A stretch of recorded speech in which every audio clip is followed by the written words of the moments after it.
Well, here we are again. Welcome back, everyone. My name is Don K. Preston. I am the president of Preterist Research Institute of Ardmore, Oklahoma, and this is what I call my morning musings. I've been making a few comments on the passing of Torah and introducing my brand new book, Torah to Telos, the passing of the law of Moses, and making a very special offer on this. And by the way, thanks so much for the excellent response. For those of you who are purchasing this, for those of you who watch my YouTubes and you order in the end of the law, Torah to Telos, you mention that you saw the offer on YouTube, and I will refund the shipping. Now, when the website is set up, it will automatically charge you shipping. But again, mention that you saw the offer on YouTube, and I'll refund the shipping. You know, Jesus' words in Matthew 5:17 and 18 are extremely challenging. He said, "Do not think that I came to destroy the law and the prophets. I did not come to destroy, but to fulfill. For verily I say unto you, not one jot or one tittle shall pass from the law until it is all fulfilled." Now, you know, the most common view about Matthew 5:17 and 18 is that the ceremonial, the sacrificial part of the law passed away.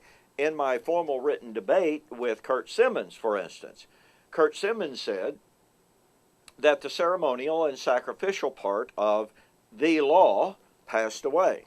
In a formal written debate with Jerry McDonald, an amillennialist, he said that the ceremonial and sacrificial part of the law has passed away.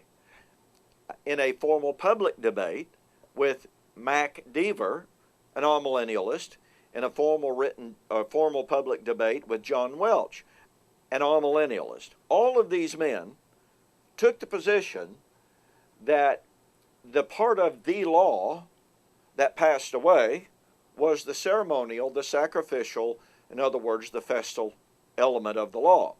Well, here's what this demands.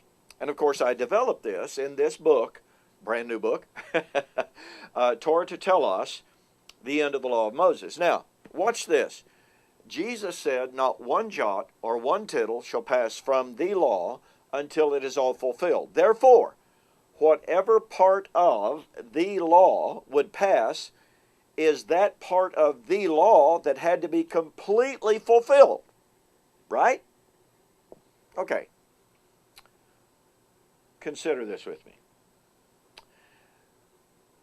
The Old Testament, Deuteronomy, chapters 28 actually through 32, contain what is called the law of blessings and cursings. Now what this meant was, as God said at least 10 times in Deuteronomy 28:30, was that if Israel kept and obeyed the law of Moses, okay, he would bless them. If they did not obey the law, and he uses the term, the law, 10 times in Deuteronomy 28:30, so the law, Deuteronomy 28:30, is the law in Matthew 5:17 and 18. Okay, now watch this.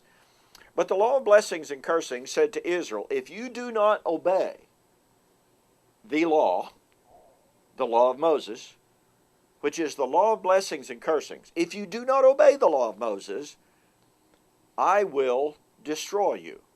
I will bring a nation against you that you do not know. I will punish you by the edge of the sword. I will carry you off into captivity. Okay, this is God's law. This is the law. The law included in Matthew 5. Now remember, Jesus said that before the law could pass, every jot and every tittle had to be fulfilled.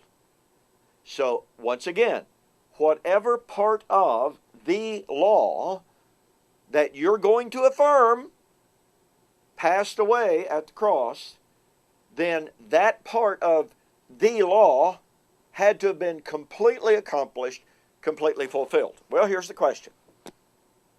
Was the law of blessings and cursings, judgment on Israel, completely fulfilled at the cross? No. John the Baptizer was preaching the imminent application of the law of blessings and cursings. Who's warned you to flee from the wrath that is about to come? The axe is already at the root. His winnowing fork is already in his hand. Judgment was about to fall on Israel. Now, I'm not going to go into it here, but I do develop it extensively in here. John was the covenant messenger, Malachi chapter 3. He was Elijah, Malachi chapter 4. He was to call Israel to obedience to the law of Moses, Malachi 4, verse 4 and 5, and warn them that judgment, i.e. application of the law of blessings and cursings, was coming on them soon. Now, if the law of blessings and cursings was completely fulfilled, in other words, if it passed away at the cross, if you're going to affirm that the law passed away at the cross, i.e. some parts of the law, remember, whatever part of the law passed away, you have to affirm that that part of the law was completely fulfilled. So again, the question is, was the law of blessings and cursings, i.e. national judgment on Israel, completely fulfilled at the time of the cross? No.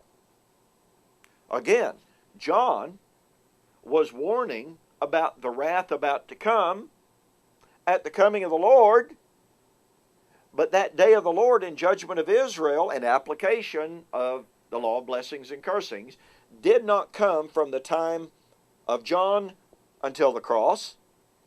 No judgment on Israel for violation of Torah from John to the cross. When did God judge Israel for violation of Torah? In AD 70. So you cannot affirm that some parts of the law, and Jesus didn't say some parts would pass and others would stay valid, but again, you can't say that some parts of the law passed away without affirming the complete, total fulfillment of whatever part of the law you say passed away. Not one jot, not one tittle shall pass from the law until it's all fully accomplished. Therefore, if you say that the law of blessings and cursings, for instance, oh, and there's more, so much more. If you say that the law of blessings and cursings passed away at the cross, guess what? Then the law of blessings and cursings was completely and totally fulfilled, completely exhausted by the time of the cross. But the law of blessings and cursings was not removed at the cross. The law of blessings and cursings was completely fulfilled in the judgment of Israel in AD 70. That's when Jesus said, these be the days of vengeance. That's vengeance on Israel for shedding innocent blood, would be fulfilled in those events. Hey, you really need to get a copy of this book. From Torah to Telos, the end of the law of Moses. I think you'll be astounded by what you see. Not another book like it out there anywhere. Go to my website, www.eschatology.org or BibleProphecy.com. Order the book today. Be sure you mention you saw the offer on YouTube. I will refund your shipping. Oh, by the way, don't forget the debate and conference coming up here in Ardmore, Oklahoma, July 19th through the 21st. It's going to be fantastic. You need to register, okay? Go to my website. Check it out. Send in your registration today. Thanks for joining me for this morning's Morning Musings. We will see you on the flip side.